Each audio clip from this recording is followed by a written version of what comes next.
प्यारे दोस्तों, आप सभी लोगों का हमारे YouTube चैनल में स्वागत है। आज बात करने वाले हैं क्लास 10th के बोर्ड एग्जाम के बच्चों के लिए हिंदी। बहुत ज्यादा कमेंट आ रहा था कि हिंदी में क्या पढ़ें सर, क्या इंपॉर्टेंट है। आज पूरा हिंदी लेकर आपके लिए आए हैं कि हिंदी में बस उतना ही आपको पढ़ना है जितना आज आपको बताया जा रहा है। प्यारे बच्चों, आप लोग लाइक करें, शेयर करें। चलिए आगे हम बात कर लेते हैं कि आज हम लोगों को पढ़ना क्या, पूरे हिंदी में आपको पढ़ना क्या है। बहुत ज्यादा कमेंट आ रहा था कि सर बताइए कि हिंदी में क्या इंपॉर्टेंट है। तो आज हम लोग बात करने वाले हैं कि हिंदी में क्या पढ़ना है, आपको क्या इंपॉर्टेंट है, कौन सी चीजों पे हमें टॉपिक पे डिस्कस करना है, क्या पढ़ना रहेगा आप लोगों को बोर्ड एग्जाम 2025 के लिए। ध्यान दीजिएगा प्यारे बच्चों, क्या पढ़ना है आपको 2025 बोर्ड एग्जाम के लिए, क्या पढ़ना है आपको। यानी हिंदी, आज हम जो टॉपिक लेकर आए हैं बहुत इंपॉर्टेंट है। यानी हिंदी का महत्वपूर्ण टॉपिक, यानी हिंदी में आपको पढ़ना क्या होता है। चलिए सबसे पहले अगर हम बात कर लेते हैं हिंदी में आपको क्या पढ़ना होता है। गद्य पढ़ना होता है, हिंदी में आपको पद्य पढ़ना होता है, हिंदी के लिए जीवन परिचय होता है, संत के जीवन परिचय। ध्यान दीजिएगा, जीवन परिचय दो लोगों का आता है। जीवन परिचय की अगर बात करते हैं, एक लेखक का जीवन परिचय होता है, एक आपके कवि का आपको जीवन परिचय लिखना होता है। ध्यान दीजिएगा, खंड काव्य से आपको प्रश्न आते हैं, फिर आपको पत्र लिखना होता है। पत्र कैसे लिखे जाते हैं इसके लिए हमने वीडियो बना भी दिया है, आप लोग वहां देख सकते हैं। पत्र लिखने का जो तरीका होता है, 4 नंबर का यह क्वेश्चन आता है पत्र लिखने का। फिर आपका निबंध लिखने का आता है, निबंध के लिए बहुत इंपॉर्टेंट होता है। फिर खंड काव्य से आता है, फिर आपका व्याकरण पोजीशन आपका आता है। इतना ही हिंदी में पूछे जाते हैं। ध्यान दीजिएगा प्यारे बच्चों, इतना ही टॉपिक हिंदी में पूछे जाते हैं। चलिए अब हमें इंपॉर्टेंट टॉपिक पे हम लोग डिस्कस कर लेते हैं। यानी इंपॉर्टेंट टॉपिक आपका क्या है, क्या पढ़ना है, कौन सा अध्याय आपके लिए वेरी वेरी इंपॉर्टेंट है हिंदी में। बस उतना ही पढ़ना आप लोगों को प्यारे बच्चों, उतना ही पढ़ना है। गारंटी है आपका 70 में 70 नंबर की गारंटी। जितना आज आपको बताया जा रहा है 70 में 70 नंबर फुल इन फाइनल, उतना ही पढ़िए, 70 में 70 नंबर आपको मिलने वाला है। चले अगर हिंदी गद्य, ध्यान दीजिएगा, हिंदी गद्य लेखक एवं उनकी व्याख्या, हिंदी गद्य के लेखक एवं उनकी व्याख्या के बारे में बात कर लेते हैं। तो सबसे पहले अगर हम हिंदी गद्य के लेखक की बात करते हैं तो 6 इंपॉर्टेंट लेखक है। सबसे पहले अगर बात करते हैं आचार्य रामचंद्र शुक्ल। अगर उनके व्याख्या की यानी मित्रता से व्याख्या, यानी 100% आना तय है। ध्यान दीजिएगा, 100% आपका आना तय है। आचार्य रामचंद्र शुक्ल को आप लोग जरूर पढ़िएगा। जय शंकर प्रसाद, ममता, वेरी वेरी इंपॉर्टेंट, 100% डन है।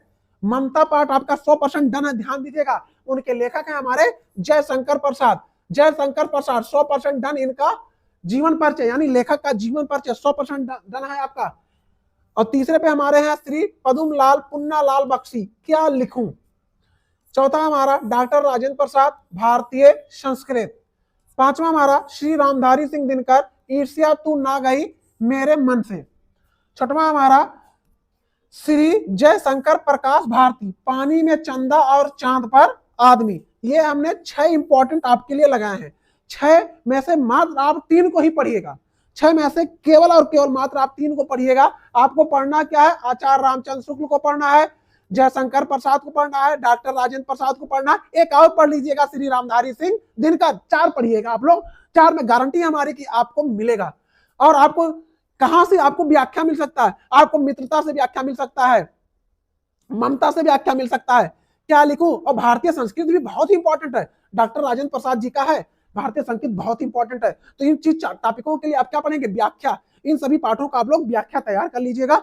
और जो लेखक हमने बताया, 4 लेखक हैं आपके, आचार्य रामचंद्र शुक्ल, श्री जयशंकर प्रसाद, डॉक्टर राजेंद्र प्रसाद, रामधारी सिंह दिनकर को आप लोग जरूर पढ़िएगा। इनका जीवन परिचय, ध्यान दीजिएगा, जीवन परिचय आएगा। चले अब हम हिंदी पद की बात कर लेते हैं। हिंदी पद, ध्यान दीजिएगा, हिंदी पद में कवि और उनका व्याख्या, हिंदी पद में उनके कवि और उनकी व्याख्या के बारे में बात कर लेते हैं। तो हमारा आता है पहला सूरदास। सूरदास का क्या रहेगा, पद। दूसरा है हमारा तुलसीदास, तुलसीदास का धनुष भंग वन पथ पर, ध्यान दीजिएगा, रसखान सवैया। चौथा बिहारी लाल यानी भक्ति और नीति। पांचवा है मैत्री शरण गुप्त, भारत माता की मंदिरिया। छठवां हमारे हैं महादेवी वर्मा, हिमालय से। सातवां है सुमित्रानंद पंत, चीटी। ध्यान दीजिएगा, मात्र 7 इंपॉर्टेंट हमने लगाए हैं। ध्यान दीजिएगा, सूरदास वेरी वेरी इंपॉर्टेंट है, ध्यान दीजिएगा, इंपॉर्टेंट है। तुलसीदास आपके लिए इंपॉर्टेंट है, 2025 के लिए वेरी वेरी इंपॉर्टेंट है प्यारे बच्चों। आज उतना ही पढ़ना है, 70 में 70 की गारंटी है। जितना बताया जा रहा है उतना ही पढ़ना, वहीं से आपको आएगा बोर्ड एग्जाम 2025 में। जल्दी से लाइक करें आप लोग, लाइक का पूरा 1000 लाइक हमें चाहिए, जल्दी जल्दी आप लोग लाइक करें। और आपके हैं रस खान, फिर हैं बिहारी, मैत्री शरण गोप, महादेवी वर्मा, सुमित्रानंद पद, 7 लगाए गए हैं। आपको सूरदास को पढ़ लेना है, तुलसीदास को पढ़ लेना है, बिहारी लाल को पढ़ना है, मैत्री शरण गुप्त को पढ़ना है, महादेवी वर्मा को पढ़ना है बस। और आपका अगर हम बात कर लेते व्याख्या, तो पद वाला बहुत ही इंपॉर्टेंट है, धनुष भंग से आपका इंपॉर्टेंट है, ध्यान दीजिएगा, धनुष भंग से इंपॉर्टेंट है। और आपका ध्यान दीजिएगा भक्ति और नीति दोनों ये इंपॉर्टेंट है, इनको ही आपको पढ़ना है व्याख्या के लिए, यानी पद के व्याख्या के लिए। चले अब संस्कृत की अगर हम बात कर लेते हैं, संस्कृत में 100% हम देते हैं वाराणसी पाठ से, 100% आपका वाराणसी पाठ डन है, वाराणसी पाठ से ही हमेशा बोर्ड के एग्जाम में पूछे जाते, तो 100% वाराणसी है। दूसरा हमारा है देशभक्त चंद्रशेखर, तीसरा है भारतीय संस्कृत, ये भी आपका इंपॉर्टेंट है, भारतीय संस्कृत बहुत इंपॉर्टेंट है, ध्यान दीजिएगा।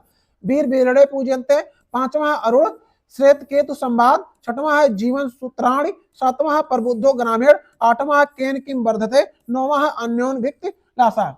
यानी ये हमारे लिए इन 9 हमने आपको दिया है, आपके लिए इंपॉर्टेंट है। वाराणसी है, देशभक्त चंद्रशेखर है, भारतीय संस्कृत है, वीर बेरण पूजयंती है, अरुण रेतु के संवाद है, जीवन सूत्राणि है। तो ये इतना आपके लिए बहुत ही इंपॉर्टेंट है, ध्यान दीजिएगा, इतना ही आपको पढ़ना है और ये संस्कृत आपका कंप्लीट हो जाएगा। तो जल्दी से जल्दी आप लोग लाइक कर दीजिए प्यारे बच्चों, आप लोग लाइक कर दीजिए, आज 70 में 70 कंप्लीट होने वाला है, इतना ही इंपॉर्टेंट है आप सभी प्यारे बच्चों के लिए, ध्यान दीजिएगा।